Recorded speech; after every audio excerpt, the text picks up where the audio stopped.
બહુ ચરબી ચડી ગઈ છે તારે હા ક્યારના અમે અહીંયા આવીને ઊભા છીએ દેખાતું નથી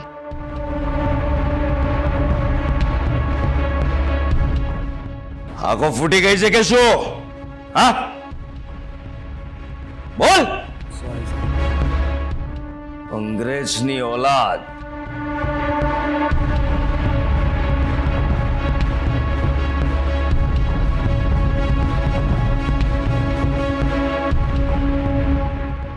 ઓહો અલભ્ય અલભ્ય લાભ આ તો માતાજીની કૃપા કહેવાય કે સાક્ષાત એસીપી હર્ષવર્ધનના દર્શન થઈ ગયા ગુડ ઇવનિંગ ગુડ ઇવનિંગ સામે જવાબ આપો હર્ષવર્ધન સિંહ ગુડ ઇવનિંગ નો સામે જવાબ આપો એક કટસી એક માણસાઈ એક મેનર્સ કહેવાય જી રાજભા હું તારા જેવા માટે હાથ ચલાવું છું એને બહુ હવામાં ના ઉડીશ ચૂપચાપ એક કોર્નરનું ટેબલ પકડ ત્યાં સભ્યતાથી બેસ જે ખાવું હોય ખા અને નીકળ અરે ખુમારી તો તમે તમારી તામસી પ્રકૃતિને દેખાડો છો અને ખાવ છો સાત્વિક ભોજન અને એ પણ રવા dosa wrong wrong totally wrong just totally wrong ACP સાહેબ આ તો અન્યાય કહેવાય હું તમારી સામે એક જેન્ટલમેનની જેમ વર્તી રહ્યો છું અને આપ મને હળહળ કરી રહ્યા છો આ તો અન્યાય કહેવાય ના ચાલે ના ચાલે ના ચાલે ભાવી લાગે છે ઓળખાણ નહીં કરાવો એસીપી મારી એ રાજભા લિમિટ વારે નહીંતર હું લિમિટ ક્રોસ કરી દઈશ હો. અરે તમે તો ગુસ્સે થઈ ગયા કામ ડાઉન રિલેક્સ હું મારી ઓળખાણ મારી જાતે જ આપી દઈશ હા હા તો ભાભી તમારું જે કોઈ પણ મીઠું નામ હોય એ ભાભી આગળ લગાડી લેજો અમારા તરફથી એમ માનવી લેજો સમજી લેજો નમસ્તે અમે રાજભા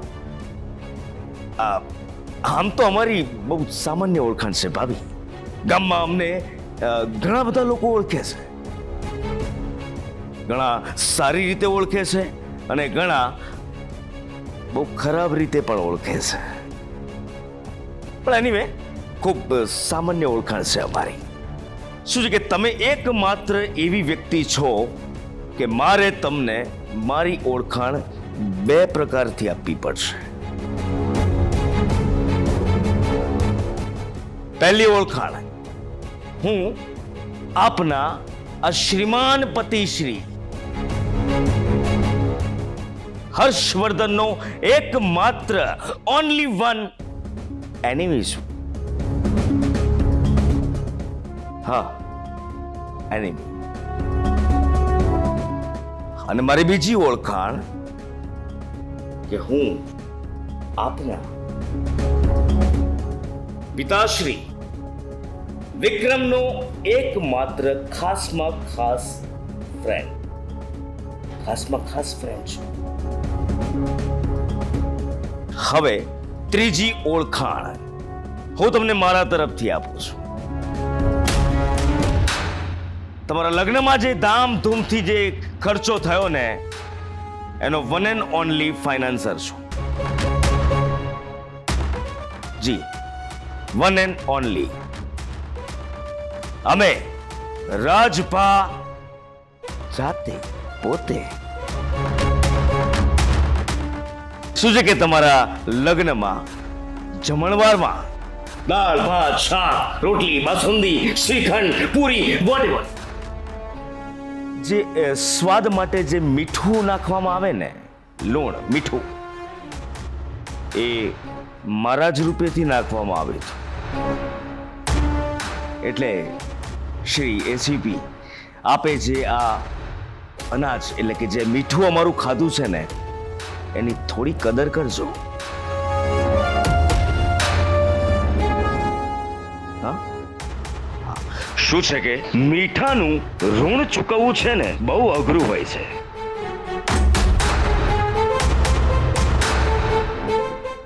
અને હા, તમારા લગ્નમાં હું આ એસીપી સાહેબના લીધે જ ના આવી શક્યો. શું છે કે એમાં એવું થયું ને ભાભી,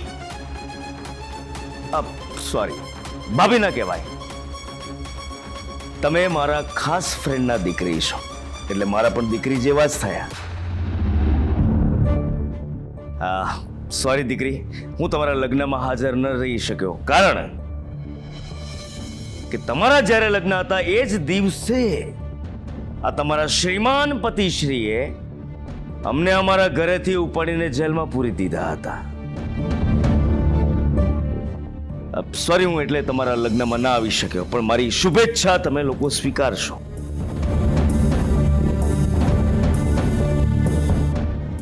રાજભા તરફથી આ નવદંપતિને લગ્નની ખૂબ ખૂબ શુભકામનાઓ. ખૂબ ખૂબ શુભકામનાઓ. તમારું લગ્ન જીવન ખૂબ સુખ અને શાંતિપૂર્વક પસાર થાય એવી પ્રભુને પ્રાર્થના.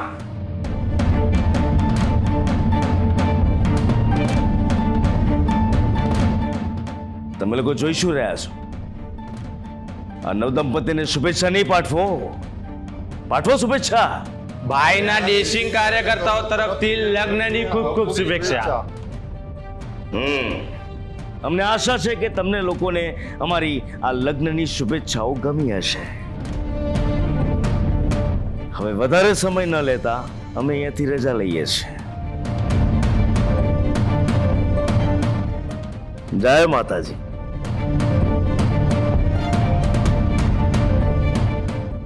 જય સોમનાથ.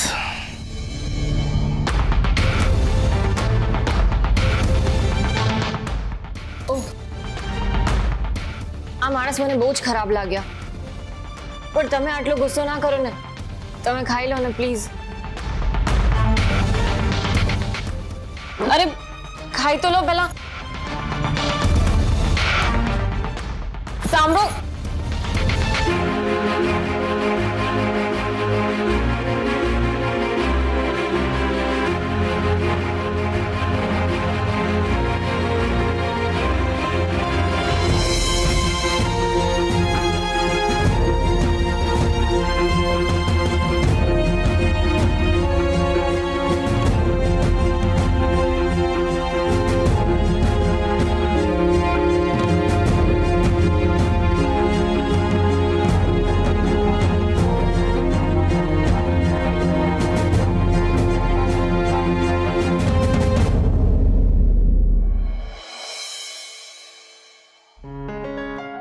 એક હૈયે તો મારી ખુશી સમાઈ જ નથી રહી. માધવે મને 3-4 હૈયા આપ્યા હોત તો કેટલું સારું હોત. આજે મારો વાલો દીકરો હર્ષ આવી રહ્યો છે. એના સ્વાગતની ભવ્ય તૈયારીઓ થવી જોઈએ. એના સ્વાગત માટે ઢીંચાક સોંગ વગાડું છું.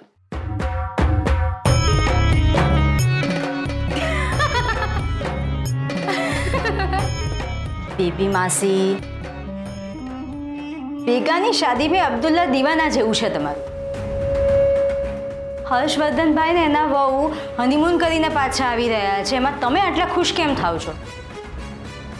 અને અવાજ ધીમો કરો. ઓલરેડી અમારું માથું ફરી ગયું છે. તમારું માથું તો હંમેશા ફરેલું જ રહે છે ને વેદિકા બહુ.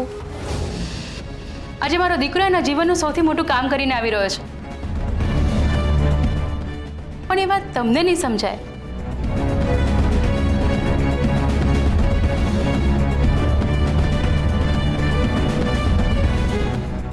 બેબી માસી, આ બહુ કડવી વાત કહી તમે.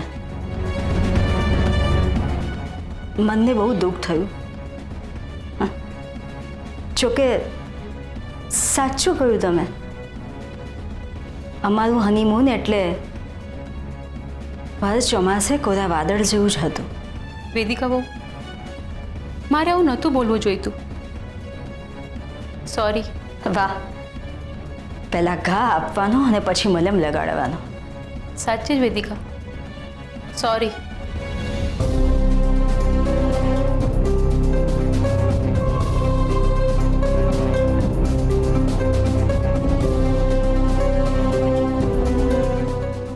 લો, આવી ગયા તમારા વરરાજા ને વહુરાણી. દત્તુ, કળશ લાવજે. હર્ષ અને બહુ આવ્યા છે. હર્ષ, તું ત્યાં જ ઉભો રહેજે. તારી નજર. હર્ષ. કેસર, આને શું થયું છે? હર્ષ, એ હર્ષ.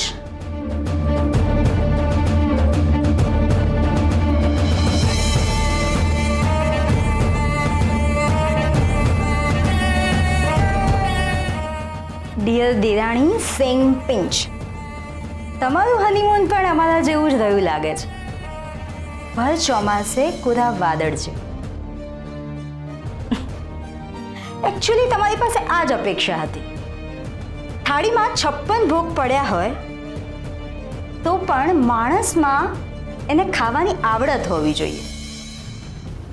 જો એ આવડત ના હોય ને તો માણસ ભૂખ્યું રહે કાં પછી પેટ બગડે.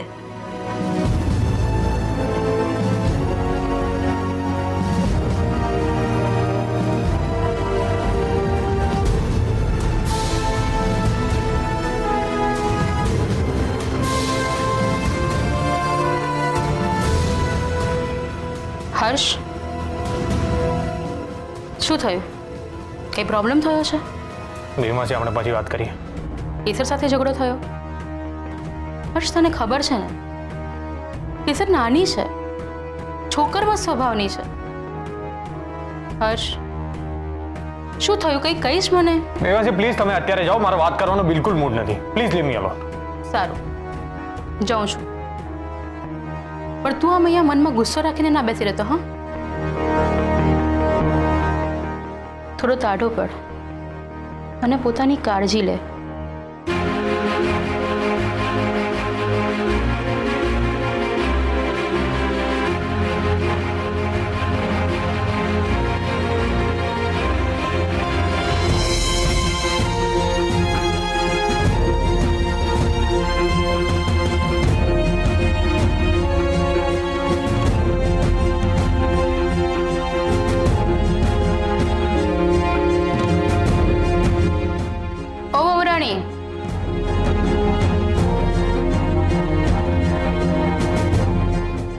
અમારી વહુરાણી છે એકદમ શાણી.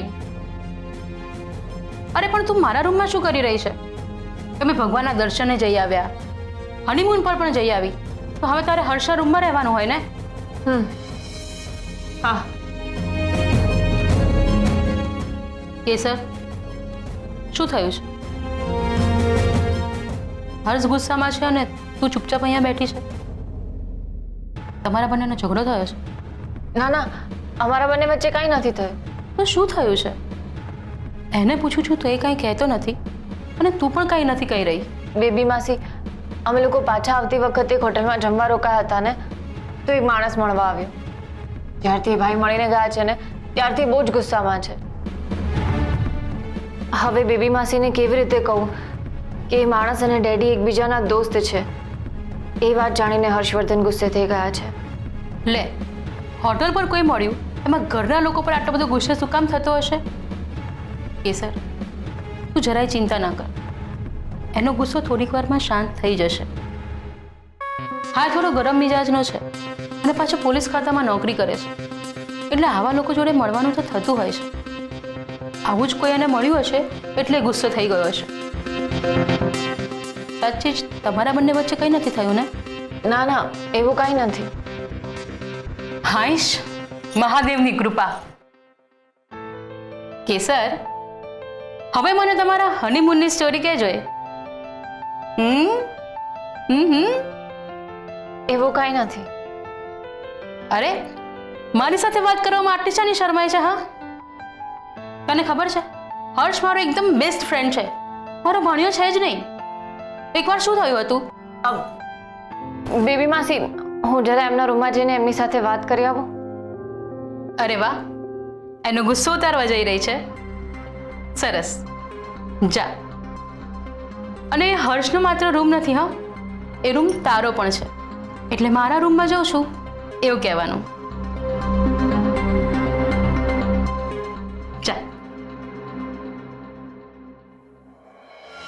ક્યાં છો હર્ષવર્ધન? તમે અંદર છો?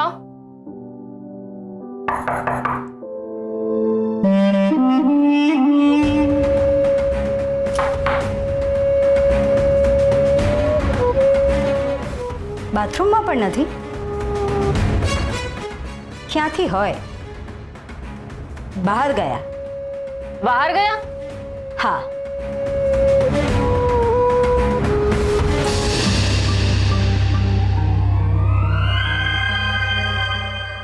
અમે હોલમાં બેઠા હતા, ત્યાં ફૂલ સ્પીડમાં હર્ષવર્ધનભાઈ આવ્યા. અમે એમને પૂછ્યું કે અત્યારે ક્યાં જાઓ છો, તો અમને કે શિવગઢ. હજી તો અમે એમને પૂછીએ કે ક્યાં જાઓ છો, શા માટે જાઓ છો, એ પહેલા તો બુલેટને કિક મારી અને ત્યાંથી નીકળી ગયા. તારામાં તો અક્કલ નથી, પણ જેનામાં હોય એની વાત માનીશ. વ્હીકલ ચલાવતા હોય ને તો આપણે સામેવાળાને ફોન ન કરાય, અને જો એમણે ફોન ઉપાડી લીધો તો ધડામ. હે ભગવાન! શું? હા, ન થવાનું થઈ બેસે ને. એના માટે જવાબદાર કોણ? કોણ જવાબદાર એના માટે? ભૂલ થઈ ગઈ. હા, કારણ કે હર્ષવર્ધનભાઈ જે હાલતમાં અત્યારે ગયા છે ને અહીંયાથી, કંઈ પણ થઈ શકે. હા, કંઈ પણ, 100% કંઈ પણ થઈ શકે છે. આ તો અમે મોટા છીએ એટલે કહીએ છીએ.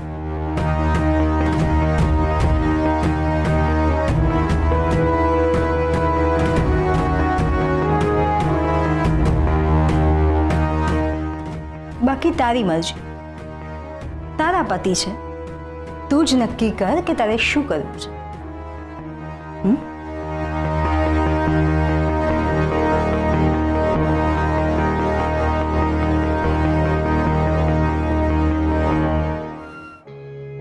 તમે લોકો સમય કાઢીને આવ્યા એ જ બહુ છે.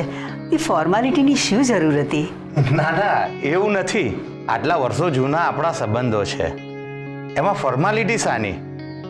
આ તો ફેક્ટરીમાં થોડો પ્રોબ્લેમ થઈ ગયો એટલે અમે લગ્નમાં ના આવી શક્યા. બાકી અમે તો વરવધુને આશીર્વાદ આપવા આવવાના જ હતા. હું સમજી શકું છું. Thank you. અમારા તરફથી તમને અને વરવધુને લગ્નની ખૂબ ખૂબ શુભેચ્છા. તમારો ખૂબ ખૂબ આભાર. પણ હર્ષવર્ધન અને એના વહુ હજુ સુધી આવ્યા નથી. એ લોકો જેવા આવશે એવો તમારો આ સંદેશો એમને પહોંચાડી દઈશું. બા, એ લોકો ઓલરેડી આવી ગયા છે.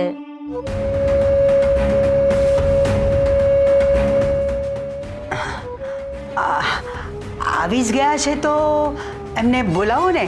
અમે બોલાવા જાત, પણ હર્ષવર્ધનભાઈ જેવા આવ્યા એવા જ પાછલા પગલે બહાર જતા રહ્યા.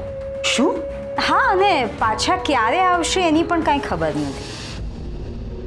કાંઈ વાંધો નહીં, ફરી આવીશું ત્યારે મળી લઈશું. ચલો નીકળીએ. જય સોમનાથ. જય સોમનાથ. જય સોમનાથ. એક મિનિટ ઊભા રહો.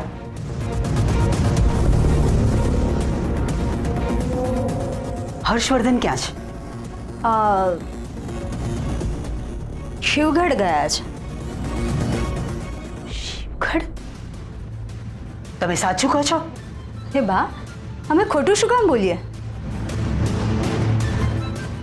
હર્ષવર્ધન શિવગઢ ગયા છે? શિવગઢ શું કામ ગયા હશે?